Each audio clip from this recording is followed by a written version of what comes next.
Hello, ladies and gentlemen. 2023 has been an extremely nerdy year for me, as I've spent a massive amount of time trying to play through all of the games that I own. With Steam being the most annoying part, since back in the day I seem to have picked up every game that would come on sale. So yeah, through the year I've played some good games, I've played some shit ones, and there's still some that I haven't dared touch just yet. But I'll talk more about that in another video in not too long. But what I wanted to do today is to quickly go over some of the games I enjoyed the most this year and the ones I am left with the best memories from as the year comes to an end.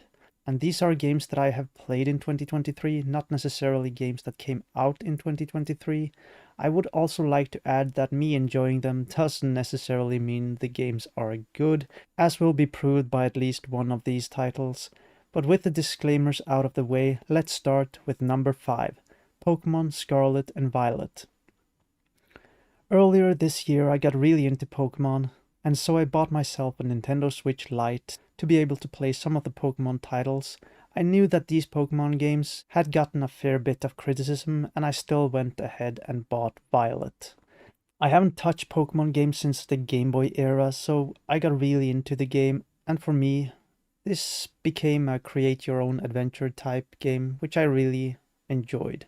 Catching and fighting cute Pokemons is always fun. I spent probably 50 to 60 hours or so with it, and even with performance issues and some personal issues that I had with the game, it still remains one of the most memorable and enjoyable experience of the year for me. Would I recommend it to anyone? Absolutely not.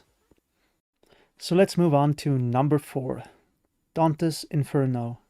A game I picked up for the PS3 back in the day that I never finished back then. I have heard the story, or poem I suppose, of Dante going through the circles of hell, purgatory and paradise many times, so playing the game was an enjoyable experience. The game is basically a God of War clone, but it's a really good one in my opinion. The setting is cool and they got some pretty grotesque and epic monsters, as you would expect to find in hell I guess. The story is pretty good even though the developers have taken massive creative freedoms from the original poem. Extra points for the devil's massive PP, so yeah, not a game for children, that's for sure. It's a rather short experience, but one that I had fun with. It's a shame that we never got a sequel. Number 3. Hogwarts Legacy. The first game I picked up for my PS5 when I was sick with COVID. A beautiful game from a franchise I've grown up with. It was amazing to be able to walk in and around Hogwarts and fully immersing myself in the wizarding world. The story was decent. Where the game really shines is some of the side characters you get to know. Sebastian's quest was a highlight for sure. Hogwarts Castle was beautiful, and so I felt it was a shame we didn't spend more time there, as the castle is so much more interesting than some of the places in the big open world.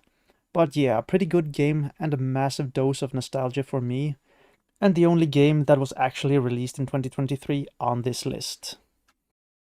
Number 2. Persona 4 Golden.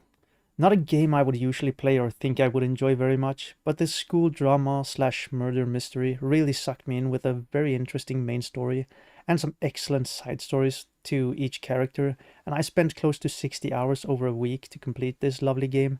I was completely hooked, and yeah, it was really good. There's only one little annoyance I had with it, which was that I wasn't able to finish every character's story. This was due to the game giving you a limit of days to complete everything, and as a new player who knew nothing about the game before starting, I probably didn't spend those days very effectively, at least in the beginning. But yeah, a really good game that I enjoyed very much. And before we get to number 1, I would like to bring up one honorable mention, Tony Hawk's Pro Skater 1+2, a beautiful remake of some of the earliest memories I have from gaming. As a child, I would spend endless hours playing Tony Hawk games, and getting them as a modern package was very nice. So I spent quite some time going through this. Sadly, it's an always online game, it seems, which is something I don't like at all. But the game is really good. And then we get to the final entry of the list. Number 1, Sunset Overdrive. A true bargain bin gem for me this year. Sunset Overdrive I picked up for 36 Norwegian Monopoly money, and that's like €3 or whatever. A zombie shooter, but a little different than many others. It's a very bright and colorful game, and doesn't try to be scary or creepy in any way, which is good, because I'm an absolute pussy. It's a game that doesn't take itself too seriously, and you got very silly weapons, kinda like Dead Island, but turned up to 11. The traversal system is awesome, almost like Tony Hawk's Pro Skater, where you rail on edges and power lines, bounce on shit that's placed all around the open world. It has a pretty interesting story, but whether you like it is going to depend on your humor, as it's not going to be for everyone. But I found it very enjoyable. The game also included 2 DLCs that were both pretty good, which extended my playtime, and yeah, Sunset Overdrive has been my absolute favorite playthrough this year. It functions very good on the Steam Deck, which is where I played it. It's a shame, once again, there's no sequel. So that's a quick list of the top 5 most memorable games that I played in 2023, a year that I've completed 71 games, which is insane to me. If you're wondering why there's no racing games on the list, it's because I haven't played too many racing games this year, and the ones I have played have not been too memorable to me.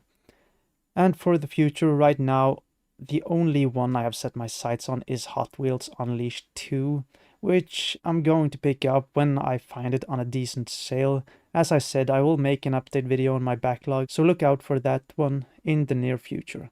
But let me know what you think of these games in the comments. I hope you have all had a lovely holiday, and I wish you a happy new year.